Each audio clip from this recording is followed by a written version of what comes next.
Kingdom Hearts is a special series to me. Not only has it played a key role in molding me into the person I am today, but it's also been a constant source of comfort for me throughout my life. With that in mind, I decided to go back to 6 key games from the franchise, some of which I haven't played in a long time, in a series I call Revisiting Kingdom Hearts, to see what I think of them in the year 2024.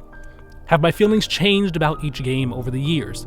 Am I able to take away anything new from them that I didn't before? How does any one game compare to the rest of the series? These are the kinds of questions I'll be asking myself as I work my way through the franchise. In part 2 of this series, I'll be focusing on arguably the most divisive game in the franchise, Chain of Memories, and the great amount of respect that I have for it. Thank you to Long Player Archive for allowing me to use some of their Game Boy Advance footage in this video. A link to the channel is in the description below.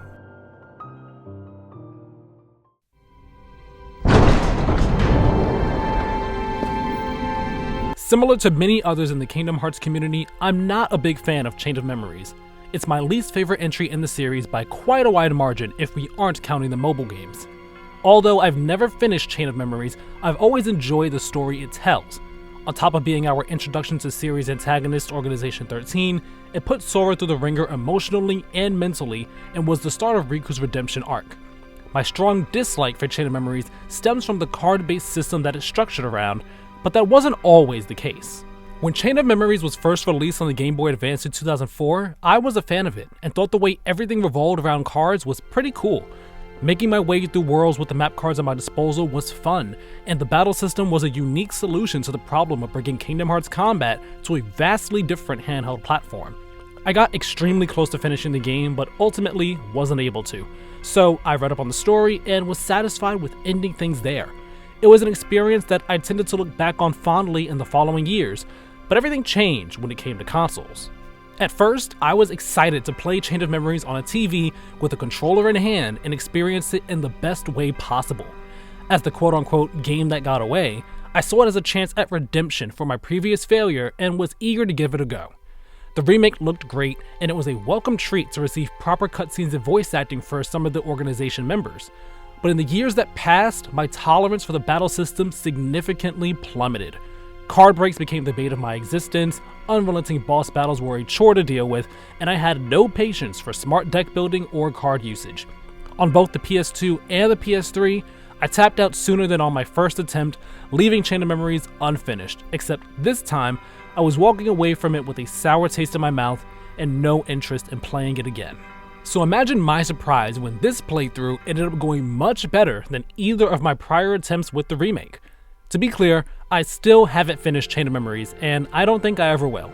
But this time around, by making one crucial change to how I played, I found myself appreciating and respecting what it does with its card-based system in a way that I never did before.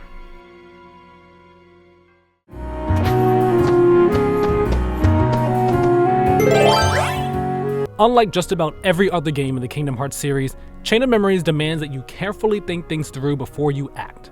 In most other entries, you can largely go through the entirety of their stories without needing to think too hard and only have to take the occasional beat when up against a difficult boss, but that strategy doesn't fly here.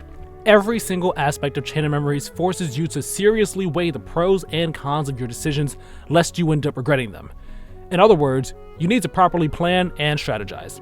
This required mentality shift is one that I typically end up clashing with to varying degrees because it runs counter to the traditional Kingdom Hearts experience. For this playthrough though, I tried my best to adopt a new mindset and work with the systems instead of pushing against them. When it comes to traveling through each of the worlds, it's easy to adjust my mindset, and in fact, I say that I enjoyed it. Picking what rooms I want to create is a simple task on paper, but the extra pressure of needing to meet specific criteria to create them, as well as the sheer variety of rooms, adds a fun layer of depth. Do I want to have a difficult room with a lot of fights, or do I want a room that'll give me the upper hand in battles? Or maybe it'll be best to make a room without enemies so that I can save my game or get new cards for combat, albeit at the expense of gaining more experience and map cards.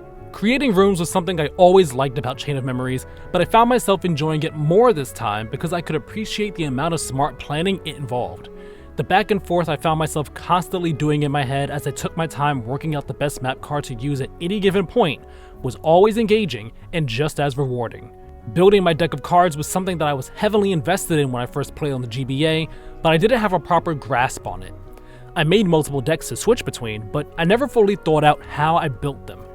This time around, I wasn't so invested in deck building that I had more than one deck, but I did take my time trying to meticulously think through the way I set it up. I paid attention to the pros and cons of each Keyblade when deciding which ones I'd use and where I would place them. I tried to avoid any premium cards because their one-use trade-off isn't worth a deck slot in my opinion. Heartless and villain cards were strongly considered from time to time, and although they probably would have been great to use, I opted against them because I felt that the amount of CP they required could be used on cards that better fit my needs. By taking this thorough and measured approach to deck building, I realized that I have to be intentional with my card selection to find success in Chain of Memories, which allowed me to enjoy the game much more than I did in the past.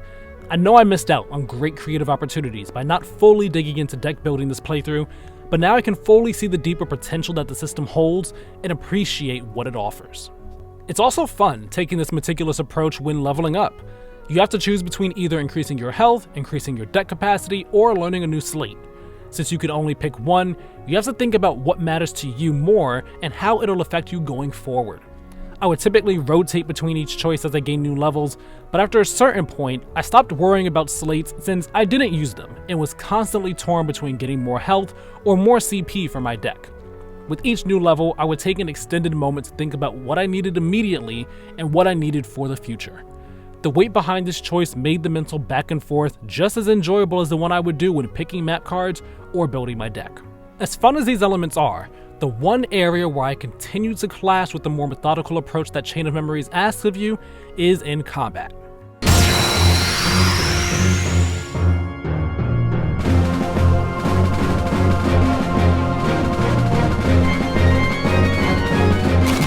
Like I said before, approaching combat more casually isn't going to work here.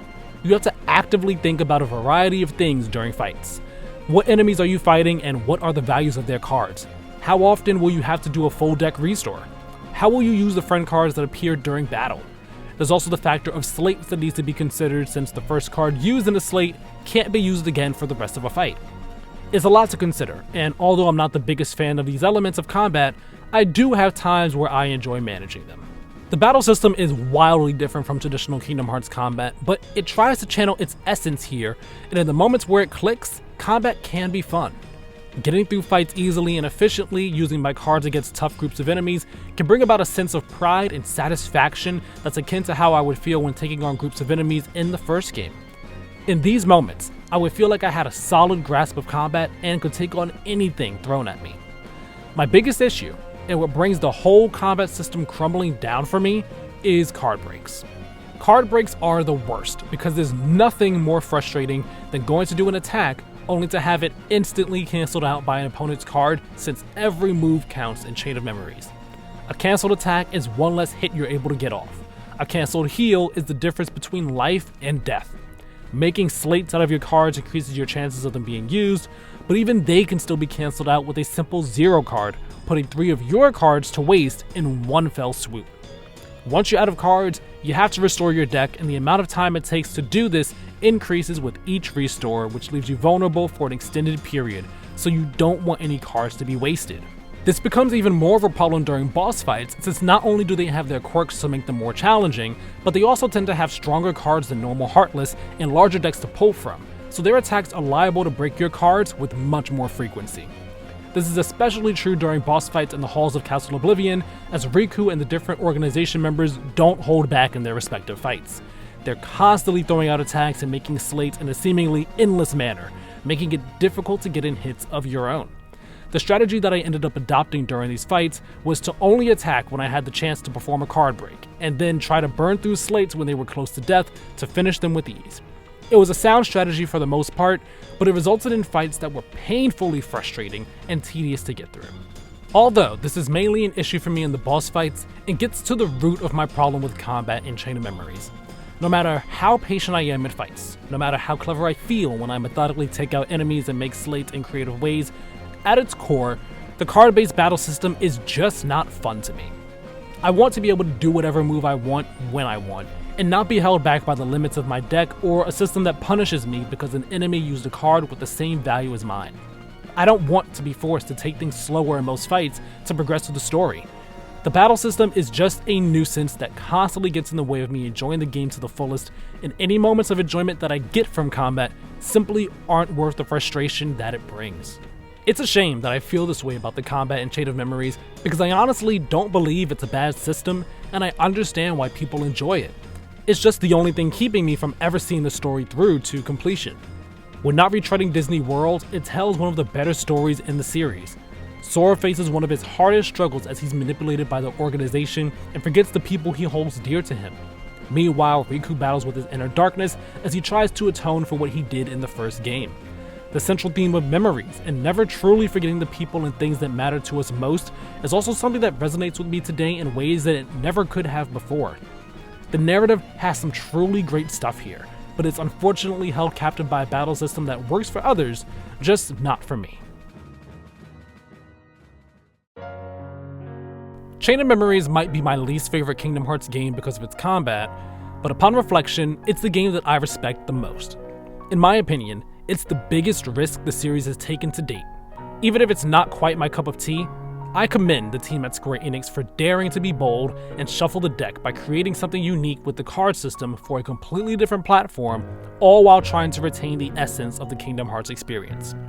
Similar to how the series began, they had a creative vision in mind for a game that blends two disparate ideas and produced something that on paper shouldn't work.